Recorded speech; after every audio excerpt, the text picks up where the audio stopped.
Students, আজকে আমরা Ruskin bond, যিনি একজন ভারতীয় লেখক ছিলেন এবং যিনি ভারতের মুসৌরিতে বাস করেন, ওনারই একটি বিখ্যাত short story the night train at Deoli এর আমরা কি করব, প্রত্যেকটা সেন্টেন্সের বাংলা অর্থ জানব। কিন্তু তার আগে আমি অথারের সম্পর্কে কিছু জেনে নিব। শুধু অথার নয়, তার পাশাপাশিও টেক্সটের সম্পর্কে কিছু ইনফরমেশান জানবো। যেহেতু তোমাদের এমসিকিউ প্যাটার্নের এক্সাম, তাই তোমাদের এটা এক্সামের ক্ষেত্রে খুবই হেল্পফুল হবে। ওকে, ফার্স্ট দেখে নাও। আচ্ছা, অথারের সম্পর্কে কি জানবো? বর্ন, জন্মগ্রহণ কবে করেছেন? 19 মে 1934। তিনি 1934 সালে 19শে মে জন্মগ্রহণ করেন। এবার আমি জানবো যে তিনি কোন কোন পুরস্কারে ভূষিত হয়েছেন। ফার্স্ট দেখো, সাহিত্য একাডেমি অ্যাওয়ার্ড ইন 1992। 1992 সালে তিনি সাহিত্য একাডেমি পুরস্কার পেয়েছিলেন এবং তার কোন লেখার জন্য পেয়েছিলেন? তার একটি শর্ট স্টোরি, বিখ্যাত short story our trees still grow in Dehra, এই শর্ট স্টোরিটার জন্য তিনি কি পেয়েছেন? সাহিত্য একাডেমিক অ্যাওয়ার্ড পেয়েছেন 1992 সালে। এবার দেখো, এবার তিনি 1999 সালে তিনি পদ্মশ্রী পুরস্কার পেলেন এবং 2014 সালে তিনি পদ্মভূষণ এই পুরস্কারে তিনি ভূষিত হলেন। এবার আমরা রাস্কিন বন্ডের কয়েকটি গুরুত্বপূর্ণ লেখার কথা জানব। The room on the roof, a flight of pigeons and the blue umbrella, এগুলো হচ্ছে ওনার কয়েকটি গুরুত্বপূর্ণ লেখা। এবার নেক্সট দেখো, Ruskin Bond is well known for his stories about nature and the hills. Ruskin Bond প্রকৃতি এবং পাহাড় পর্বতের সম্পর্কে গল্প লেখার জন্য সুপরিচিত ছিলেন। He has written stories for children and adults. তিনি শিশু এবং প্রাপ্তবয়স্কদের জন্য শর্ট স্টোরি লিখেছেন। ঠিক আছে, অনেক গল্প লিখেছেন। এমসিকিউর জন্য ইম্পর্ট্যান্ট কিছু ইনফরমেশান দেখো, এগুলো করলেই তোমাদের এমসিকিউর জন্য আর টেক্সট থেকে ব্যাকগ্রাউন্ডের যে কিছু জানার থাকে সেটা কিন্তু থাকছে না। এটা তোমরা খুব ভালোভাবে দেখে নাও। টেকেন ফ্রম, কোথা থেকে টেক্সটটা নেওয়া হয়েছে? The night train at Deoli, এই যে শর্ট স্টোরিটা, তার কোন রাস্কিন বন্ডে তার কোন মূল গ্রন্থ থেকে নেওয়া হয়েছে? এটা নেওয়া হয়েছে the night train at Deoli and other stories, যেটা 1988-এ পাবলিশ হয়েছিল। ঠিক আছে, এটা কিন্তু খুবই ইম্পর্ট্যান্ট এক্সামের জন্য। তাহলে তার মূল যে গ্রন্থটা, তার নাম হচ্ছে কি the night train at Deoli and other stories. এটা 1988 সালে পাবলিশ হয়েছিল। আচ্ছা, যদি তোমাদের শুধু বলে যে তোমাদের সিলেবাসে যে শর্ট স্টোরিটা রয়েছে the night train at Deoli, এটা কত সালে পাবলিশ হয়েছিল, কিন্তু তোমরা সেই সেমই বলবে যে 1988, কারণ এটা হচ্ছে the night train at Deoli and other stories নামক তার মূল গ্রন্থ থেকে কিন্তু নেওয়া হয়েছে। এবার আমরা জানবো এই শর্ট স্টোরিটার মেন ক্যারেক্টার্স, যে প্রধান চরিত্রগুলোর নাম কি।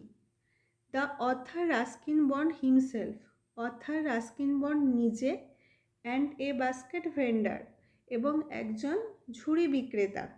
এবার আসছি যে the night train at Deoli, এই শর্ট স্টোরিটা কোন ধরনের গল্প? এটা হচ্ছে একটি রোমান্টিক স্টোরি।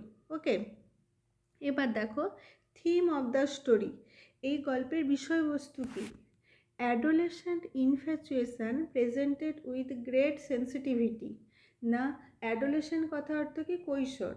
কৈশোরকালে ইনফ্যাচুয়েশন মিন্স মোহ, কৈশোরকালের যে মোহ, প্রেজেন্টেড উইথ গ্রেট সেন্সিটিভিটি, যেটা কি সংবেদনশীলতার সহিত উপস্থাপিত করা হয়েছে।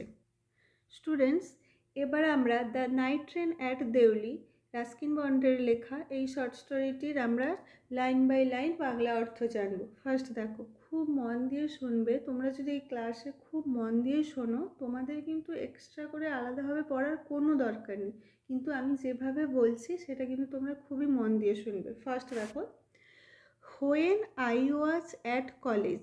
আচ্ছা, তোমাদের মনে প্রথম কোশ্চেন আসতে পারে যে হু আই, এখানে আই কে?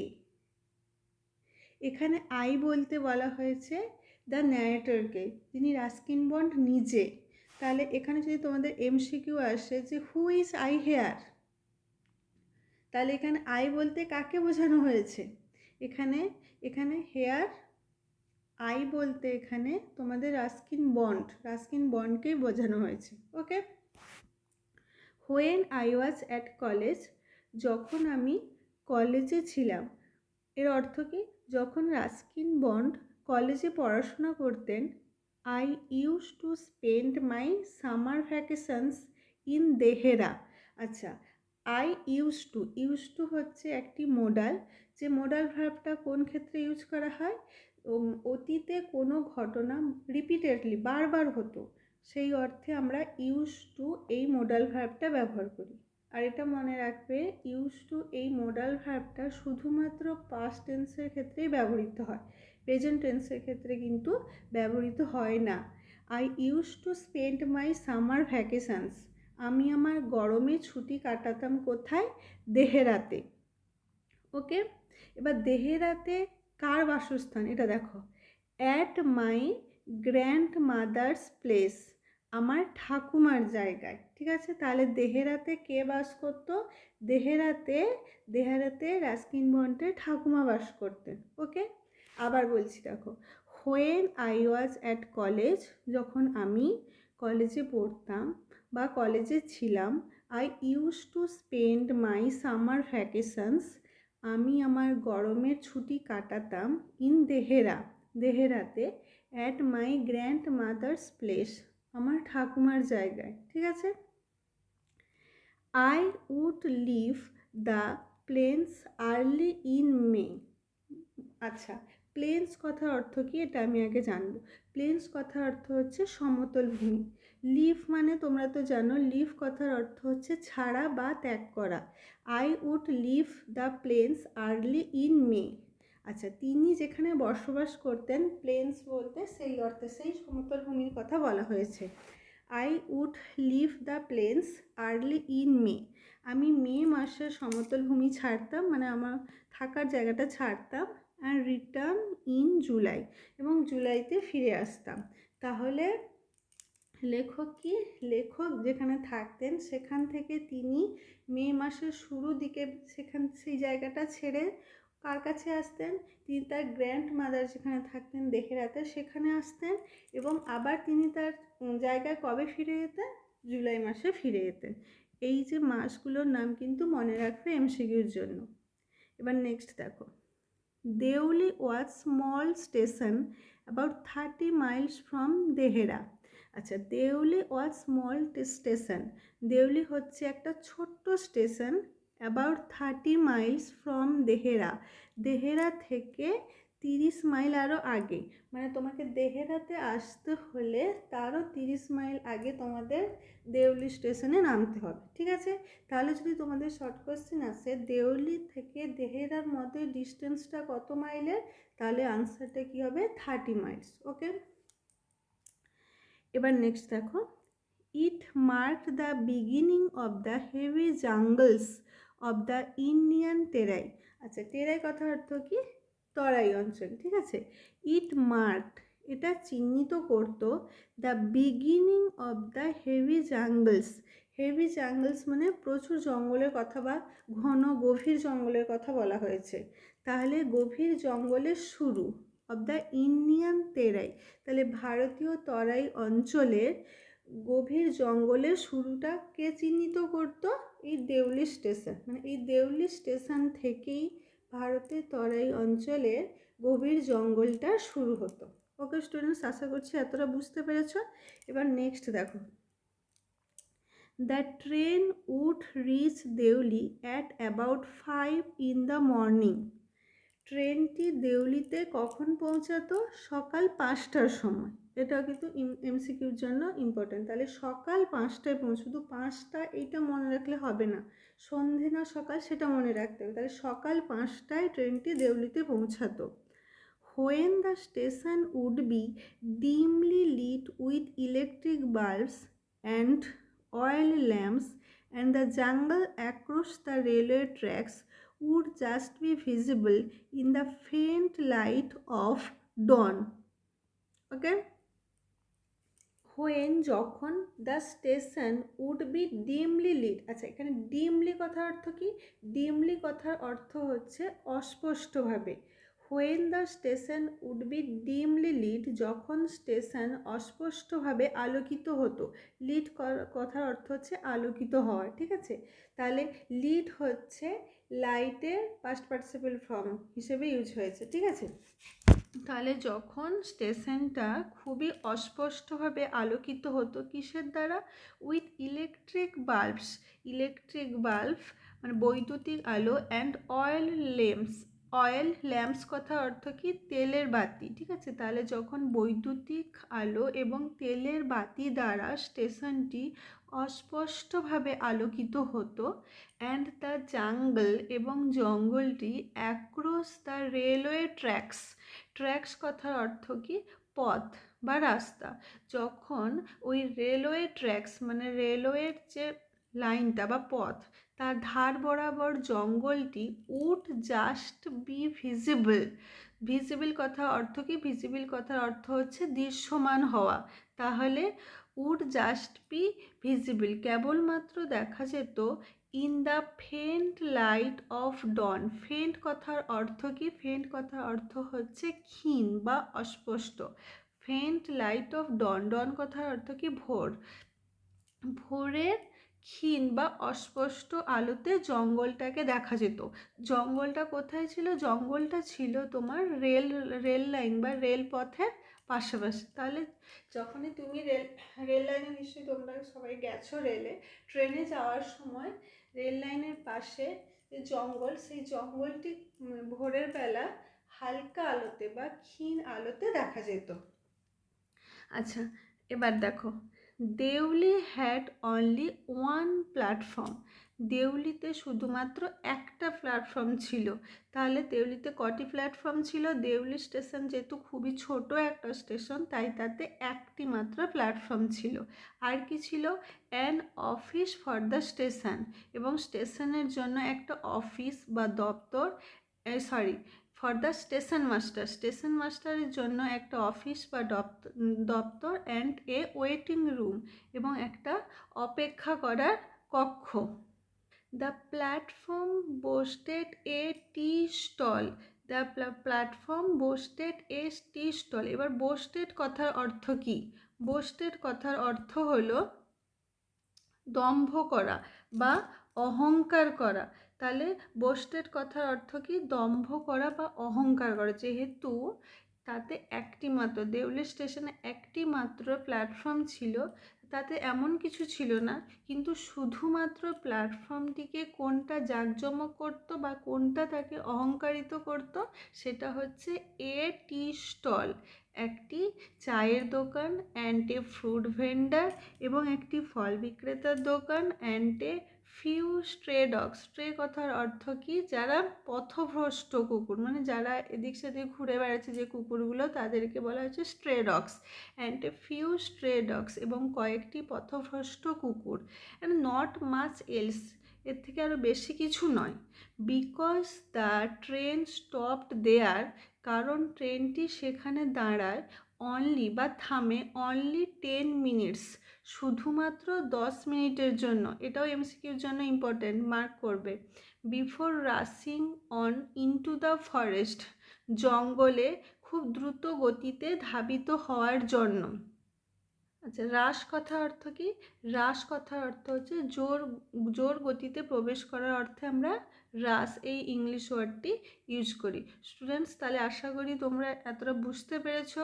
আর কোথায় কোথায় আমি বললাম যে এমসিকিউর জন্য ইম্পর্ট্যান্ট, সেটাও নিশ্চয়ই বুঝতে পেরেছো। আর এটা খুব ভালোভাবে মনে রাখবে যে প্ল্যাটফর্মটিকে কী কারণে প্ল্যাটফর্মটি নিজে অহংকার বোধ করে বা কোনটা প্ল্যাটফর্মকে এতটা জাঁকজমক করে রেখেছে, সেটা হচ্ছে এটি tea stall, a fruit vendor, and few stray dogs, and not much else. Okay,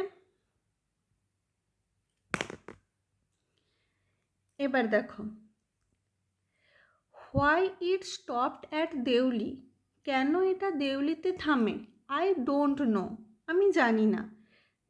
nothing ever happened দেয়ার, এরকম আগে কখনো ঘটেনি। এবার কি ঘটেনি দেখো।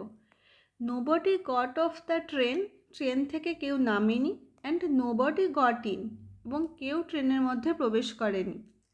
দেয়ার were never any coolies on the platform, এমনকি প্ল্যাটফর্মে কোনো কুলিও ছিল না।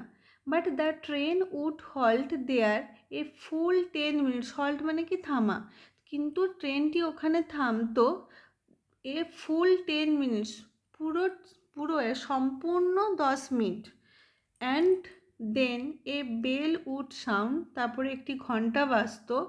The guard would blow his whistle, তারপরে গার্ড বা যে রক্ষী ছিল উনি তার হুইসেল বাজাতেন। অ্যান্ড প্রেজেন্টলি, তৎক্ষণাৎ, Deoli would be left behind, দেউলিকে পেছনে ফেলে আসা হতো। অ্যান্ড ফরগটন, এবং তার কথা ভুলে যাওয়া হতো। তাহলে আমি, লেখক কি বলছেন যে দেউলিতে কেন যে ট্রেনটা থামে আমি জানতাম না, কারণ এমন হয়নি যে কখনো কেউ দেউলিতে ট্রেন থেকে নেমেছে বা দেউলিতে ট্রেনে উঠেছে, এমনকি প্ল্যাটফর্মে কোনো কুলিও ছিল না। শুধুমাত্র ট্রেনটা এখানে পুরো 10 মিনিটের জন্য দাঁড়াতো, তারপরে বেল বাজতো এবং রক্ষী তিনি তার হুইসেল বাজাতেন এবং তৎক্ষণাৎ দেউলিকে সবাই পেছনে ফেলে আসতো এবং তার কথাটি ভুলে যেত। এবার দেখো, আই ইউজ টু ওয়ান্ডার, আমি এটা ভেবে আশ্চর্য হতাম, হোয়াট হ্যাপেন্ড ইন দেউলি, দেউলিতে কি ঘটতো, বিহাইন্ড দ্য স্টেশন ওয়ালস, এই স্টেশনের দেওয়ালের পেছনে।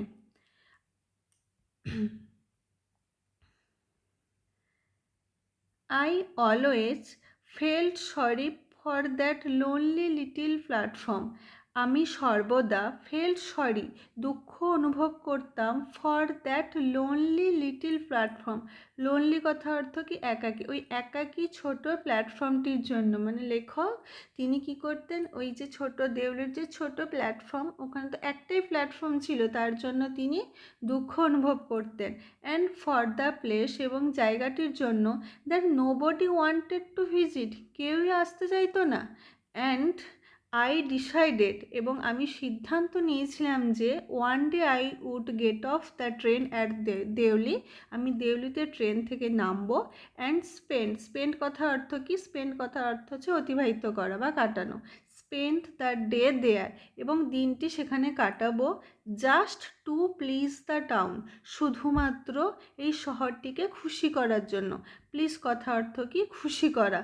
তাহলে লেখক কেন সিদ্ধান্ত নিয়েছিলেন যে তিনি দেউলিতে ট্রেন থেকে নামবেন এবং সেখানে দিনটা কাটাবেন, কারণ শুধুমাত্র তিনি ওই শহরটিকে খুশি করতে চান, কারণ তিনি ওই একমাত্র ছোট্ট প্ল্যাটফর্মের জন্য সর্বদা তিনি কি দুঃখ প্রকাশ করতেন। আই ওয়াজ 18, আমি ছিলাম 18 বছর বয়সী, তাহলে লেখকের বয়স তখন ছিল 18 বছর। ভিজিটিং মাই গ্র্যান্ড মাদার, আমি আমার ঠাকুমার জায়গায় যাচ্ছিলাম। And the night train stopped at Deoli, এবং রাতের ট্রেনটি দেউলিতে থেমেছিল। A girl came down the platform, তারপর একটি মেয়ে প্ল্যাটফর্মে এলো। সেলিং বাস্কেটস, এবং ঝুড়ি বিক্রি করছিল। তাহলে মেয়েটি তখন কি করছিল, যখন ফার্স্ট তার অ্যাপিয়ারেন্স হলো প্ল্যাটফর্মে, সে কী করলো, ঝুড়ি বিক্রি করছিল। ইট ওয়াজ এ কোল্ড মর্নিং, এটা ছিল ঠান্ডার সকাল। And the girl had a shawl, তার কি একটি শাল ছিল, থ্রোন অ্যাক্রস হার শোল্ডার্স, যেটা তার কাঁধের ওপর ফেলা ছিল। And her feet were bare, bare কথা অর্থ কি খালি, এবং তার পাগুলি খালি ছিল। And her clothes were old, এবং তার জামা কাপড় কী ছিল, পুরনো ছিল, মানে তিনি যে পোশাকটা পরেছিলেন সেটা পুরনো ছিল। But she was a young girl, কিন্তু সে ছিল একটি যুবতী। ওয়াকিং গ্রেসফুল্লি, গ্রেসফুল্লি কথার অর্থ কি, গ্রেসফুল্লির কথার অর্থ হলো অত্যন্ত শৃঙ্খলার সহিত, তাহলে তিনি অত্যন্ত শৃঙ্খলার সহিত হাঁটছিলেন। অ্যান্ড উইথ ডিগনিটি, এবং সম্মানের সহিত।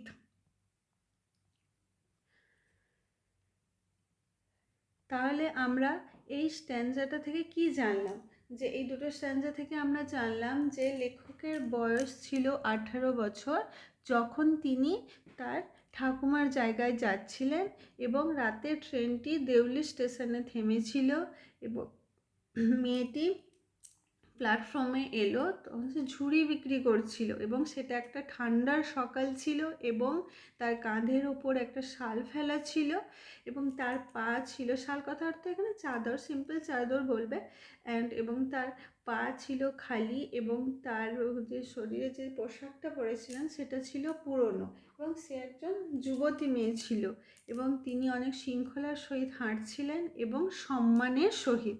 তাহলে এই গ্রেসফুল্লি অ্যান্ড ডিগনিটি, এটা কিন্তু খুব মনে রাখবে। তিনি হাঁটছিলেন অত্যন্ত শৃঙ্খলার সহিত। গ্রেসফুলির কথা অর্থ কি? শৃঙ্খলার সহিত। অ্যান্ড ডিগনিটি, ডিগনিটি কথা অর্থ সম্মান এবং সম্মানের সহিত। এবার দেখো next স্ট্যান্জা। When she came to my window, যখন সে আমার জানালার কাছে এলো, শি স্টপড, সে থামলো, শি স দ্যাট, সে দেখলো যে I was looking at her intently, আমি তার দিকে খুব মনোযোগ সহকারে। ইনটেন্টলি মানে লুক উইথ ভেরি বা গ্রেট অ্যাটেনশন, খুব মনোযোগের সহিত তাকানো, ঠিক আছে। তাহলে শি সর দ্যাট, সে দেখেছিল যে আই ওয়াজ লুকিং অ্যাট হার, আমি তার দিকে তাকিয়েছিলাম ইনটেন্টলি মানে খুব মনোযোগ সহকারে। বাট অ্যাট ফার্স্ট, কিন্তু প্রথমে, সি প্রিটেন্ডেড, সে ভান করছিল। প্রিটেন্ডেড কথার অর্থ কি? ভান করা। সে ভান করছিল নট টু নোটিস, লক্ষ্যই করেনি। সে এমন ভান করছিল যে আমি যে তার দিকে তাকিয়েছি সেটা সে লক্ষ্য করেনি। সি হ্যাড পেল স্কিন, তার ছিল বিবর্ণ ত্বক। পেল কথা অর্থ কি? বিবর্ণ। সেট অফ, আচ্ছা সেট অফ, এই ভেজাল ভাবটার অর্থ কি? সেট অফ, এই ভেজাল ভাবটা এখানে কোন অর্থে ব্যবহার করা হয়েছে? এই ভেজাল ভাবটার অর্থ হচ্ছে যেটি কোনো কিছুকে আরও বেশি সুন্দর করে তোলে, আরও বেশি যেটাকে অ্যাট্রাকটিভ করে তোলে। তাহলে সেট অফ, এই ভেজাল ভাবটার অর্থ কি? To make something more attractive, ঠিক আছে, এটা মনে রাখবে। By shiny black hair and dark travelled eyes. তাহলে দেখো, সি হ্যাড পেল স্কিন, তার ছিল বিবর্ণ ত্বক, কিন্তু সেটা কিসের দ্বারা আরও বেশি আকর্ষণীয় হয়ে উঠেছিল? সেটা হচ্ছে শাইনি ব্ল্যাক হেয়ার, সেই ঝকঝকে কালো চুল, অ্যান্ড ডার্ক এবং অন্ধকার, অ্যান্ড ট্রাভেলড চোখ, সমস্যাগ্রস্ত আইজ মানে চোখ, এগুলোর দ্বারা তার যে বিবর্ণ ত্বক সেটা যেন আরও চমৎকার হয়ে উঠেছিল। অ্যান্ড দেন, এবং দেন দোজ আইস, তারপর ওই চোখগুলি সার্চিং খুঁজছিল, অ্যান্ড এলোকোয়েন্ট, এলোকোয়েন্ট কথা অর্থ কি? বাকপটু, মানে চোখের মাধ্যমে মানে কোনো কিছু বলা হচ্ছে। মেট মাইন, আমার সঙ্গে মিশেছিল, ঠিক আছে, মানে আমার মানে লেখকের চোখের সঙ্গে যেন মিশে গেছিল। তাহলে এবার আমি কি বুঝলাম? যে when she came to my window, যখন সে আমার জানালার কাছে এলো, মানে যখন মেয়েটি লেখকের জানালার কাছে এলো, সে থেমে গেল। সে দেখলো যে লেখক তার দিকে খুব মনোযোগ সহকারে দেখছে, কিন্তু প্রথমে সে এমন ভান করছিল যে সে যেন মানে কিছু লক্ষ্য করেনি। লেখক যে তাকিয়ে আছে ওটা যেন সে লক্ষ্যই করেনি। তারপর লেখক কি বলেছেন? যে মেয়েটি ছিল বিবর্ণ ত্বক, এবং যেটাকে আরও সুন্দর করেছিল কি? তার বিবর্ণ ত্বককে আরও সুন্দর করেছিল কি? Shiny black hair and dark travelled eyes, ঝকঝকে কালো চোখ আর অন্ধকার সেই সমস্যাগ্রস্ত চোখগুলি। এবং তারপর যে দোজ আইস বলতে এখানে ওই মেয়েটির চোখেরগুলো কথা বলা হয়েছে। অ্যান্ড দেন দোজ আইস, এবং তারপর ওই যে তার চোখগুলো সার্চিং অ্যান্ড এলোকোয়েন্ট, যেটা খুঁজছিল এবং যেটা এলোকোয়েন্ট মানে বাকপটু, যেন অনেক কিছু বলছিল। মেট মাইন্ড, লেখকের চোখের সঙ্গে মিশে গেছিল, ঠিক আছে। এবার দেখো, she stood by my window for some time, সে কিছু সময় আমার জানালার পাশে দাঁড়িয়েছিল and neither of us said anything, এবং আমাদের মধ্যে কেউই কি কিছু বলেছিল না। But when she moved on, যখন সে সরে গেল মানে ওই স্থান থেকে চলে গেল, আই ফাউন্ড মাইসেলফ, আমি নিজেকে দেখলাম, লিভিং মাই সিট, আমি আমার বসার জায়গাটা ছাড়ছি, and going to the carriage door, এবং ওই কামরার দরজার দিকে মানে রেলের যে কামরায় লেখক ছিলেন তার দরজার দিকে যাচ্ছি, and stood waiting on the platform, এবং প্ল্যাটফর্মের ওপর দাঁড়িয়েছিলাম যেন কিছু অপেক্ষা করছিলাম কোনো কিছুর জন্য, লুকিং দ্য আদার ওয়ে, অন্য দিকে তাকিয়ে। তাহলে দেখো, যখন মেয়েটি কিছু সময় দাঁড়িয়েছিল লেখকের জানালার পাশে তখন কেউ কিছু বলেন, কিন্তু যখনই সে তার মেয়েটি তার জায়গা থেকে সরে গেল তখন লেখকের মনে হলো যেন তিনি তার জায়গা ছেড়ে দিয়েছেন, তিনি যে জায়গায় বসছিলেন সেই বসার স্থানটা ছেড়ে দিয়েছেন, এবং তিনি কামরার দরজার কাছে গেছেন এবং সেই প্ল্যাটফর্মের ওপর দাঁড়িয়ে অপেক্ষা করছেন এবং অন্যদিকে তাকিয়েছেন। মানে লেখক যেন আনমনাই হয়ে গেছেন, মানে উনি যেন কোনো কিছু চিন্তাগ্রস্ত হয়ে গেছেন, তিনি যে এইসব নিজে করছেন নিজেই যেন উপলব্ধি করতে পারছেন না, তিনি ভাবছেন যে আমি মনে এটা করছি। এবার দেখো, I walked across to the tea stall, তাহলে তিনি কি করলেন, এবার তিনি সেই চায়ের স্টলের দিকে এগিয়ে গেলেন। A kettle was boiling over on a small fire, ছোট্ট আগুনের ওপর একটি কেটলি বয়েল মানে ফোটানো হচ্ছিল। আচ্ছা, কেটলিকে কি ফোটানো হবে? কেটলিকে ফোটানো হবে না, কেটলের ভিতরে যা আছে সেটাকে ফোটানো হচ্ছিল। But the owner of the stall, কিন্তু এই দোকানের মালিক ওয়ার বিজি, খুব ব্যস্ত ছিল, সার্ভিং টি সামহোয়ার, অন্য কোথাও চা দেওয়ার জন্য তিনি ব্যস্ত ছিলেন। অন দ্য ট্রেন, মানে ট্রেনের উপরে যারা আছেন ওনাদেরকে চা দেওয়ার জন্য টি স্টলের যে মালিক তিনি ব্যস্ত ছিলেন। দ্য গার্ল ফলোড মি, মেয়েটি আমাকে কি অনুসরণ করলো, বিহাইন্ড দ্য স্টল, ওই স্টলের পেছনে। তাহলে মেয়েটিও ওখানে এলো। এবার দেখো কি হচ্ছে, do you want to buy a basket, তুমি কি একটি ঝুড়ি কিনতে চাও? সি আক্সড, সে প্রশ্ন করলো। তাহলে মেয়েটি কি প্রশ্ন করলো লেখককে, যে আপনি কি একটা ঝুড়ি কিনতে চান? দে আর ভেরি স্ট্রং, এগুলো খুবই শক্ত। মেড অফ ফাইনেস্ট কেন, কেন কথার অর্থ কি বেত, বলছে খুব ভালো একদম খাঁটি বেতে তৈরি হয়েছে।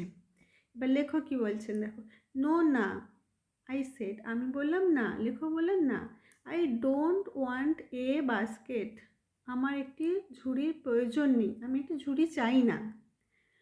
We stood looking at each other for what seemed a very long time, দেখো উই স্টুড আমরা দাঁড়িয়েছিলাম, লুকিং অ্যাট ইচ আদার একে অন্যের দিকে তাকিয়ে, for what seemed a very long time যেটা মনে হয়েছিল একটা দীর্ঘ সময় ধরেই চলছিল। অ্যান্ড এবং সি সেড এবং সে বলল, আর ইউ শিওর, আপনি নিশ্চিত, you don't want a basket, আপনি একটি ঝুড়ি চান না? অল রাইট, ঠিক আছে, গিভ মি ওয়ান, আমাকে একটা দাও, আই সেড, আমি বললাম, মানে লেখক বললেন ঠিক আছে আমাকে একটা দাও। And I took the one on the top, এবং আমি উপরের দিক থেকে একটা ঝুড়ি নিলাম।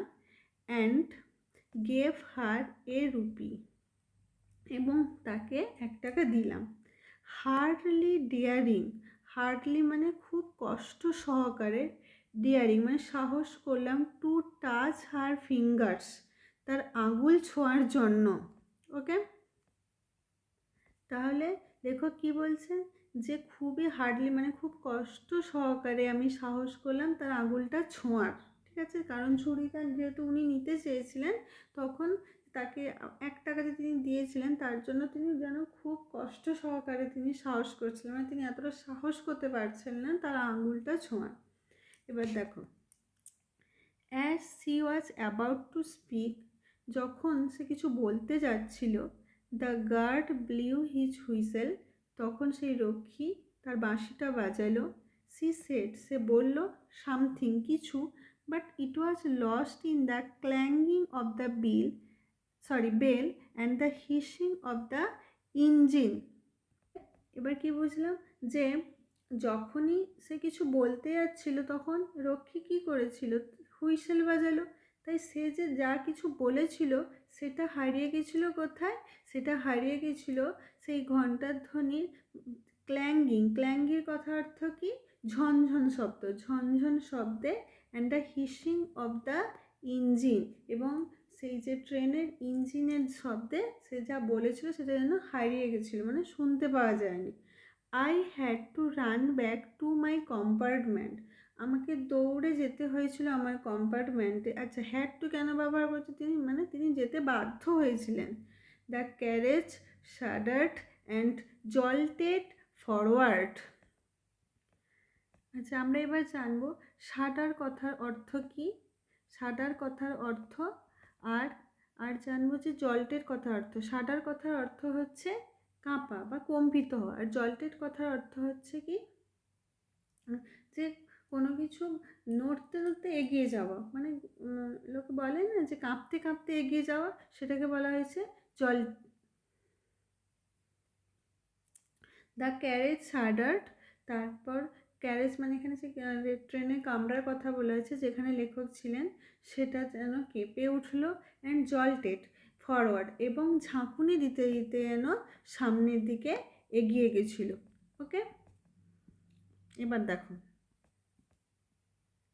আই ওয়াচড হার, আমি তাকে দেখলাম, as the platform slipped away. Slip away কথার অর্থ কি, পিছলে যাওয়া। তাহলে যখনই প্ল্যাটফর্মটা পিছলে গেল, মানে কি, যখন প্ল্যাটফর্মটা আমি ছেড়ে আসছিলাম তখন আমি তাকে দেখেছিলাম। She was alone on the platform, সে ছিল প্ল্যাটফর্মের ওপর একা। And she did not move, এবং সে স্থান থেকে সরে যায়নি। But she was looking at me, সে আমার দিকে তাকিয়েছিল, অ্যান্ড স্মাইলিং, এবং হাসছিল।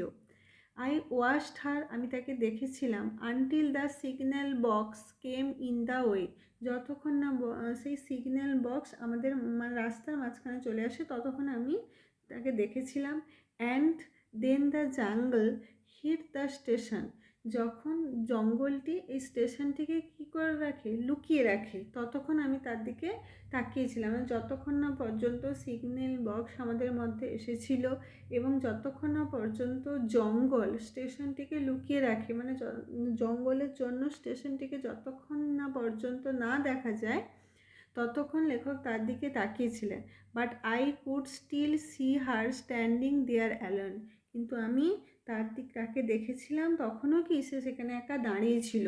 I sat up awake for the rest of the journey, আমি আমার সেই যাত্রাপথের বাকি সময়টাই জেগে বসেছিলাম। আই কুড নট রিড কথার অর্থ কি, মুক্ত করা। আমি আমার রিড মাই মাইন্ড, আমি আমার মনকে মুক্ত করতে পারিনি। Of the picture of the girls face, ওই মেয়েটির মুখের ছবি, মানে কবির যেন মনে তখনও কি মেয়েটির মুখের ছবি ছিল, মেয়েটির কথা তখনও তিনি মনে করছিলেন।